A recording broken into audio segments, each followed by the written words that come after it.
Welcome to another episode of College Admission TV. JP Novin talks with Nora Demleitner, former president of St. John's College, about the logical progression from a liberal arts education to law, emphasizing foundational knowledge and critical analysis. I'd like to welcome our listeners to our third season of Plexus Presidential Podcast. We have with us a very distinguished guest, Nora Demleitner. Thank you for joining. Thank you so much for having me. I am delighted to be a part of your series. Fantastic. Well, we're delighted to have you. Just for our listeners, as far as, what we're going to be covering today is, this third series, we've been having podcasts with various presidents around AI education and the future of workforce. Of course, you were, as of last month, the president of historical St. John's College in Annapolis and Santa Fe. And so you have a lot of experience, but I'm super excited to have you because you're also a distinguished legal scholar, educator, and leader. I understand that. You went to Georgetown, you graduated from Yale. You actually a very distinguished career. You worked at the Third Circuit Court with current Justice Samuel Alito, and also you're the youngest law school dean in the nation at Washington and Lee University School of Law.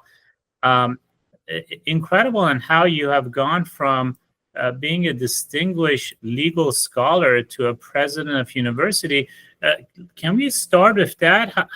How did all this kind of pan out, going from law to being a president of a university? No, I'm happy to talk about it. Just one correction. I don't think I was the youngest at Washington and Lee, but I was the first woman at every institution where I was law dean and president. And of course, the most surprising is St. John's, which has been around since 1696. But it was really an honor to serve as the president there. I think, so I went to a liberal arts college, Bates College, and I originally came from Germany. I really literally did not know anybody in the US when I started college, but I was always intrigued by the concept of the liberal education, kind of really a whole person, much more comprehensive model of education with a goal of really honing reasoning skills, honing conversation skills, honing kind of really essential skills for the workplace, but also for life generally.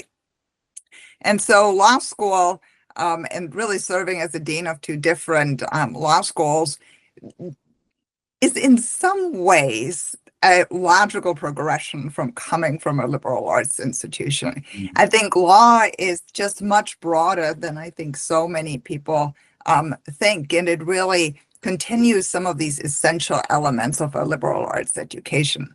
Of course, stepping back into a college setting was really a great honor, and sometimes also a great challenge, just because you're dealing with somewhat different issues, a younger population. But the core values, I think, are very much the same. The goal of having an education that brings out the humanity, the compassion, but is also based on logic and rationality, critical analysis skills, the ability to speak and write well, and to make connections across disciplines. I think that is really something we sometimes forget because we're so mired in facts these days, but it's really important to think about foundations of knowledge and that understanding.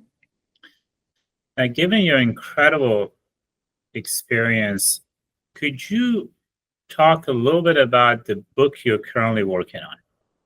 Oh, of course. Who would not love to talk about their own work, as we know in academia?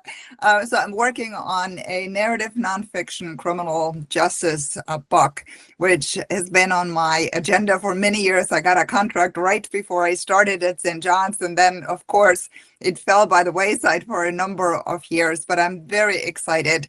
It's a book about criminal justice based on some of my own experiences, people I've encountered, things I've seen myself, both in Europe and in the United States, and thinking about how we went from what was really a huge crime wave at the time I came for college and went to law school in the US. And now we have incredibly low crime rates, despite of what we may be reading in the news. How did we get here? Now, the flip side of this is we still have many more people in prison than the Europeans do. We also have a much higher violent crime rate that they do.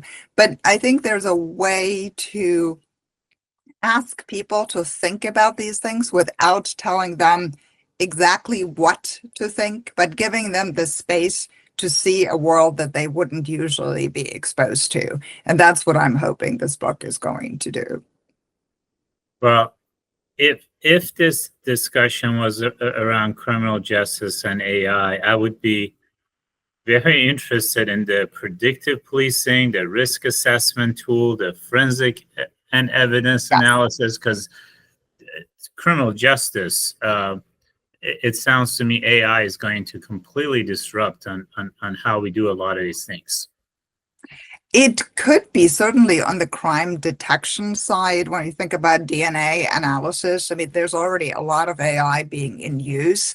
I think for the person who doesn't deal with that on an everyday basis, just thinking about radiology and medical treatment, how much AI is used there now. It's the same, it's really kind of the same situation. And I think in all of these fields, we really have to think about the ethics of this. It's a huge issue on the criminal justice side, of course, because so much of past stereotypes, past policing, including abuses of policing, are built into our data. So if we're using those data pieces to predict the future, of course, we're going to come out with also a very skewed future. So how are we going to get some of these things right? And so in many ways, I think criminal justice is a great way to think about AI, or is a great place to think about AI, because it highlights some of these ethical problems and issues. I'm going to label them problems, but issues that we're seeing. Yeah, we'll definitely not make the leap into fiction movies like Minority Report, so it's a little too early for that. But going to the question at hand, as a leader in higher education, how do you perceive the impact of AI on the future of workforce in the next 5 years, for example? I am as much up in the air about this as I think some of the leading thinkers are. On the one hand, I think we know that there will be a substantial impact. It doesn't seem to have quite hit, despite concerns that it's already here. But we really, since you gave me 5 years to think about, I think we will see an impact. My biggest concern, honestly, is that we'll see the impact at the entry-level jobs. And I'll tell you why I'm so worried about this, because we're seeing this now, for example, we know breast cancer detection. You basically just need an AI model. You do not need radiologists to do this anymore. The problem is when you're not using them for this, where are they getting the training that they would have started off with to then go to other types of cancer that AI cannot work with at this point? So that's a high level example, but I think we're seeing that in a lot of entry level jobs. And honestly, my concern and worry for higher ed is that the labor market, employers will say, well, you train them to get them to the second level of job. And I think that's been happening too much in higher ed, that everyone puts the pressure on higher ed to solve a problem, and it cannot do that. And so it's basically predestined to fail if that's what we're going to do without further resources, without other ways of doing this. So this is my biggest concern, honestly, about AI in the job market and really impacting entry-level jobs. Any place where you have a lot of data, where you're doing note-taking, summaries of work, all of that is going to fall by the wayside.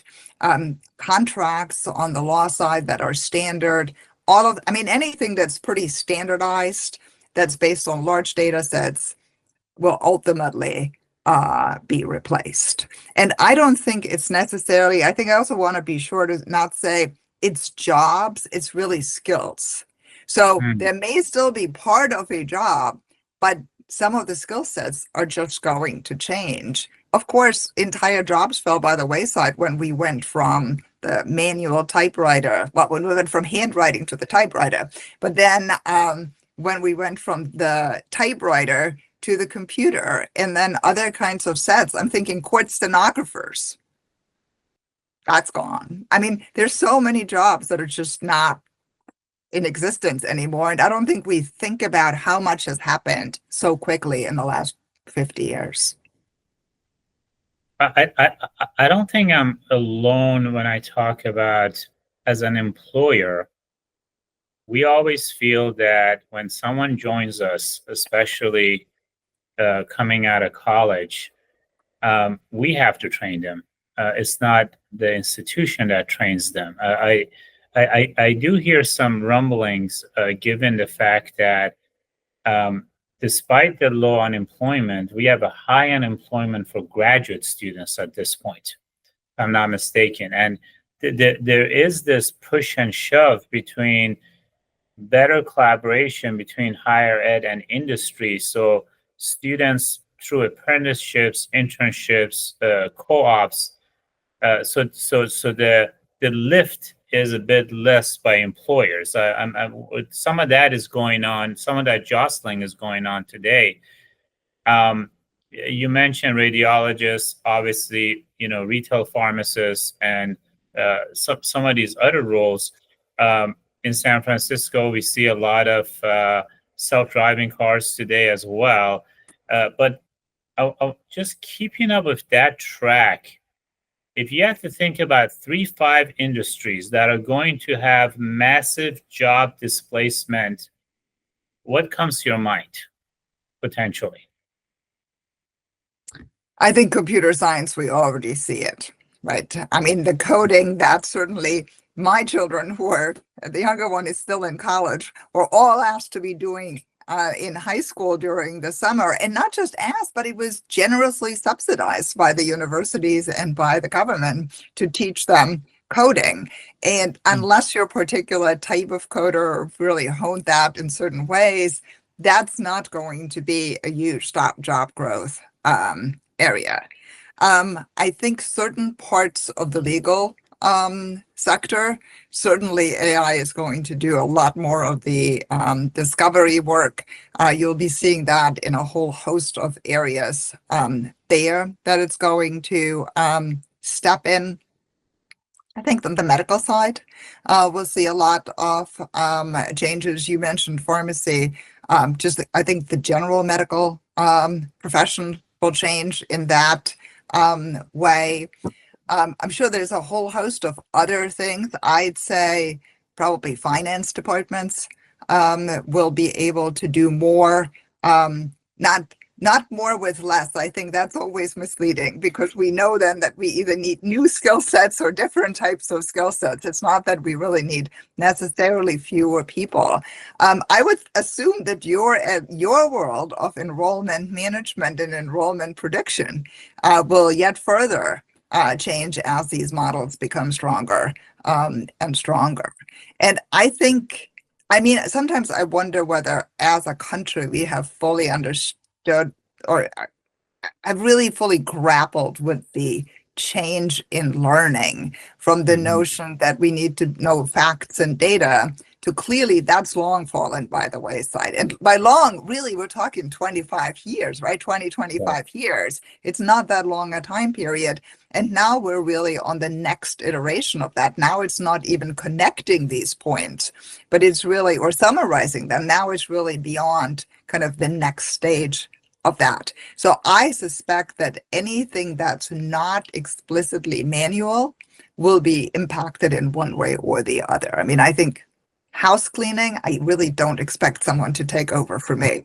That's, I think, everyone's wish. But some of those things, I think, elder care in terms of physical hands-on support, I don't see somebody taking that over, certainly in the next 5 years. Certainly. Currently, I get about maybe 5 calls a day that are based on AI. So I wonder how customer service, even sales could change.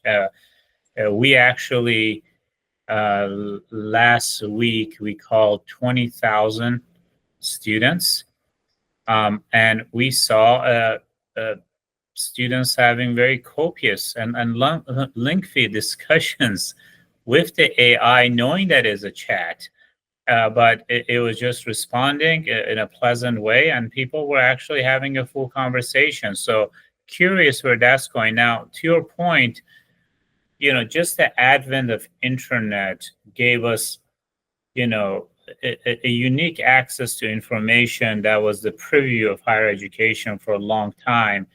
And now we're talking about generative AI that is a lot more intelligent when it comes to it could actually create the feedback loop that education has been responsible for a long time. So with that, what do we need to do to equip and educate students for careers that are going to be impacted by AI? I think that's a great question. I have to admit, I am excited about Ohio State doing what it is doing, because I think we'll get so much data in terms of what works and what doesn't work in terms of student teaching. I am not so sure we also fully understand where the students are at, because I think they're at many different places. I've certainly had conversations about the ethics of AI with someone who clearly didn't understand how any of it works, and with people who really have a deep understanding and therefore are concerned. I think a lot of them are playing around with different AI tools. And I think a lot of institutions are still struggling with how to use them. Like, why do I need them? What is it that I am using? And to me, what higher education really needs to do is model the behavior that we'd like to see for the next generation. And I think that employers would like to see. You cannot just close your eyes and think it will go away, because we know one thing, that generative AI will not go away. I think we've passed that point where people will say, well, it's just another fad. There's just too much money invested in that technology for that to be the case. So I think having that open mind, but asking the hard questions is going to be really, really important, because I think that's also going to bring ultimately value to the employer. And I think, having seen this both in law teaching and also on the undergrad side, which is why I thought St. John's has such a wonderful educational model, it's about foundations. I was talking to someone at MIT just a few weeks ago, and he said the problem is too many schools teach students tools, but they don't understand the foundation. Like, they don't understand the kind of how the system is set up. And then they can't put a new information point anywhere in their knowledge base. It's just another kind of random information point. And I think that is something that we really need to figure out how to get better at as a whole group of institutions. I think St. John's, as you know, as a philosopher, was really based on a rejection of the elective system. So think today most students are not excited about a prescribed curriculum, but the beauty of it is that it's connected, and you see kind of the science, and you see the literature, and you see the math, and all of it kind of asks these foundational questions about how do we even know any of the things we claim we know, such as, does the earth revolve around the sun, right? We take that all for granted, but most of us have never really thought about it. It's just a fact we're told that we believe it. And so I think that is going to be a big struggle for higher ed, because you don't want people who have the skills now for generative AI and can't grow with it. Because I think that's another challenge that we'll have to see, that it's really about this ongoing learning, which is where I see a new role for universities to some extent, that they really have to think about how to make, not just how to provide lifelong learning, but also how to make it affordable, which of course is always the third stool, or the third leg of the stool, that the affordability is just such a huge question in higher ed.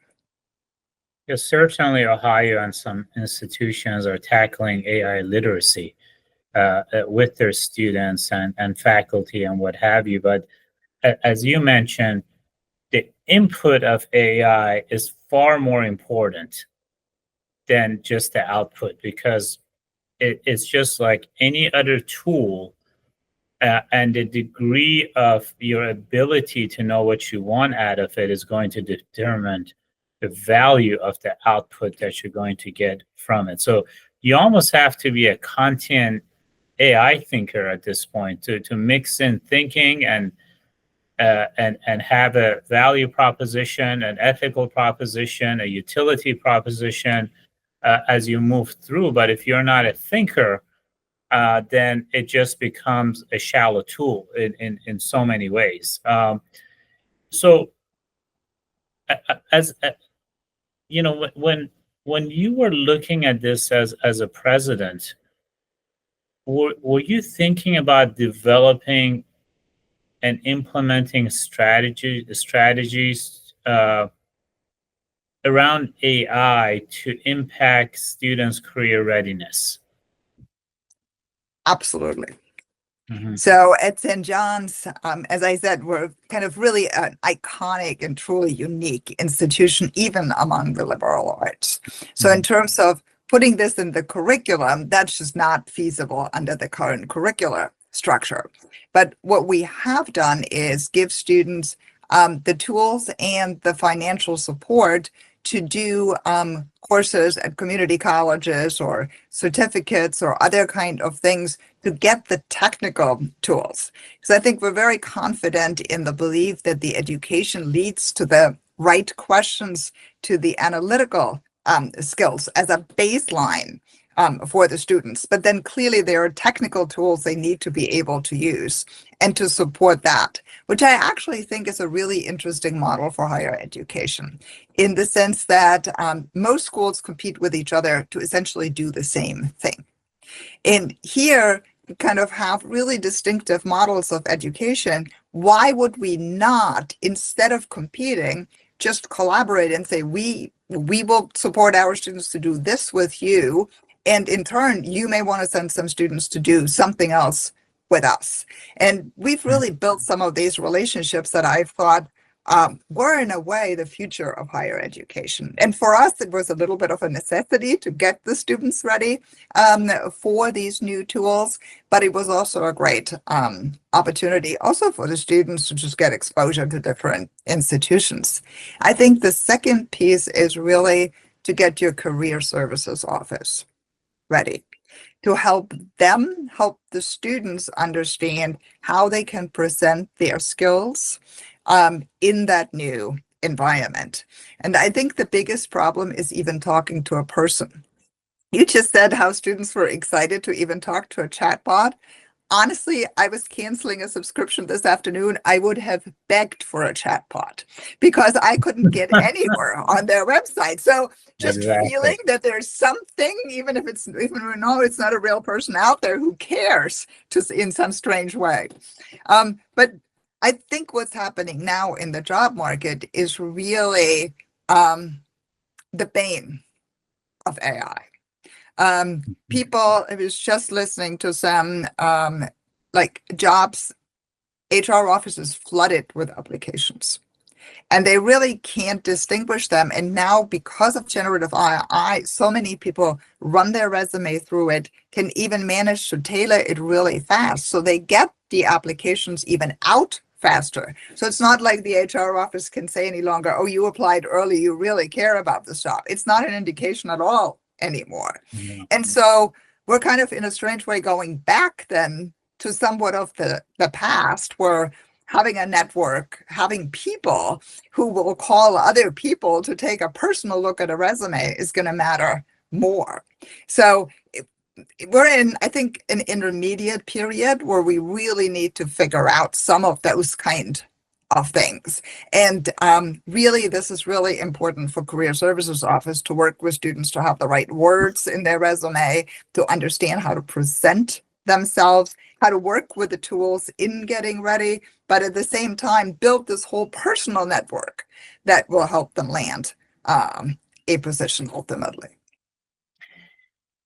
Excellent point. Now, there are barriers for AI to become ubiquitous in certain fields. So you have healthcare, you got HIPAA, financial regulation, you have some SEC, but you as a legal scholar, I want to focus on that. So obviously due process, right to confront witnesses, equal protection.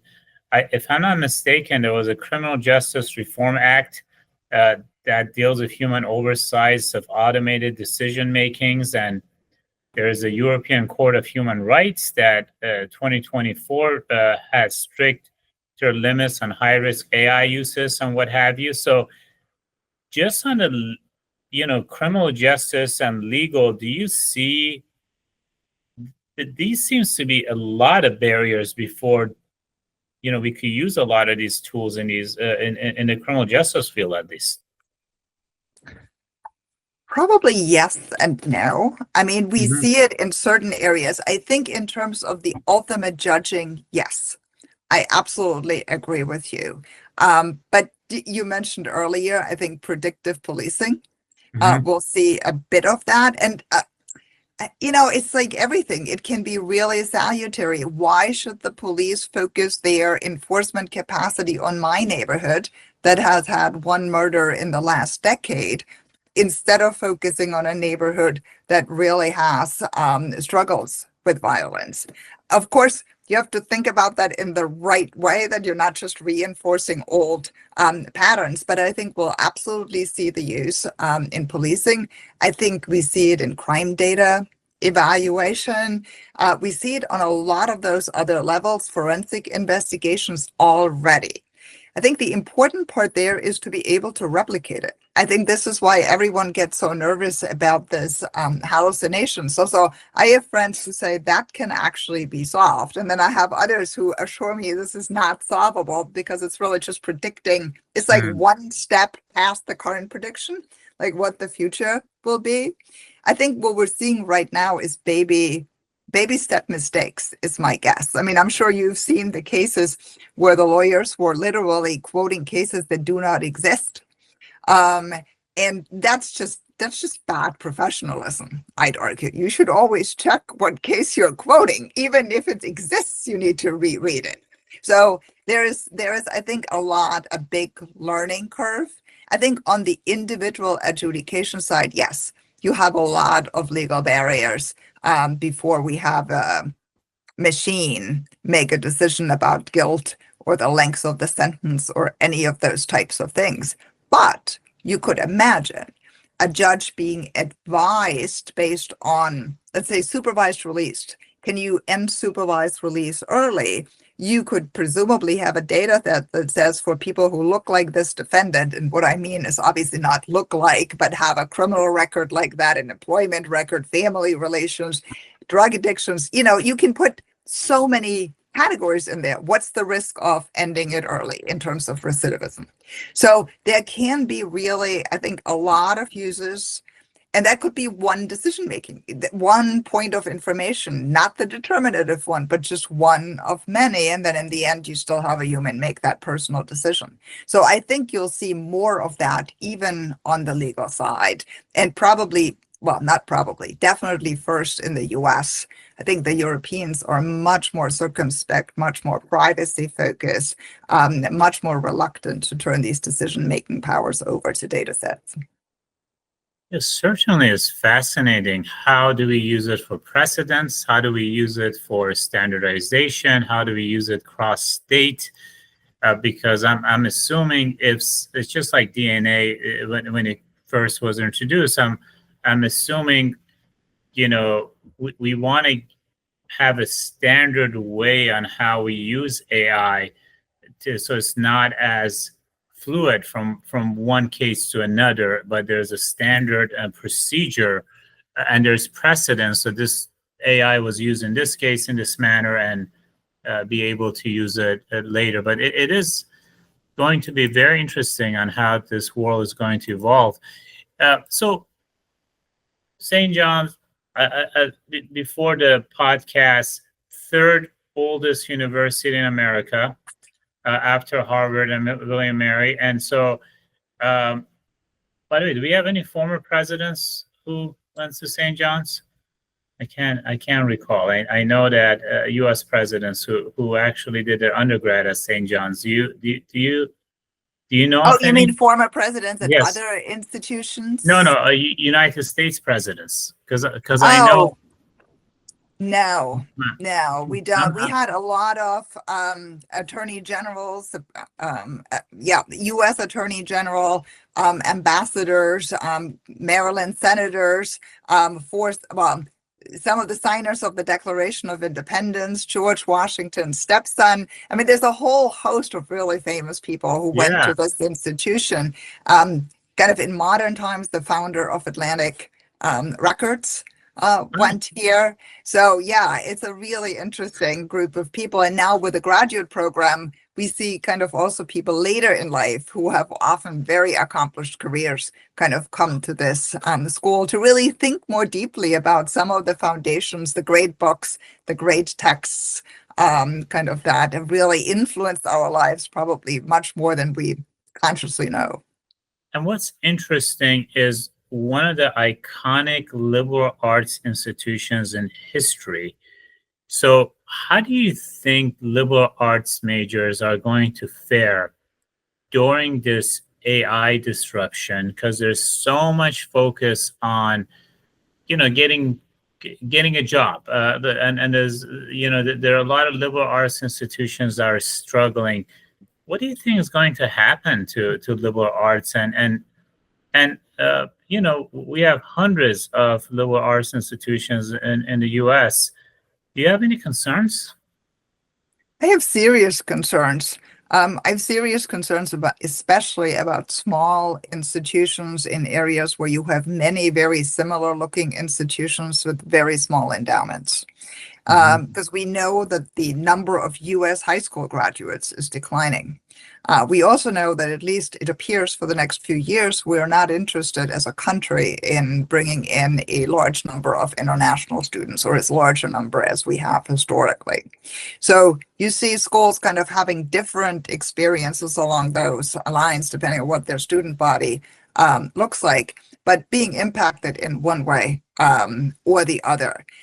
I came to this country to get a liberal arts education, and I still think the diversity of the higher education landscape is one of our strengths, the strengths of our economy, the strengths of our global reputation, the strengths of our research capacity.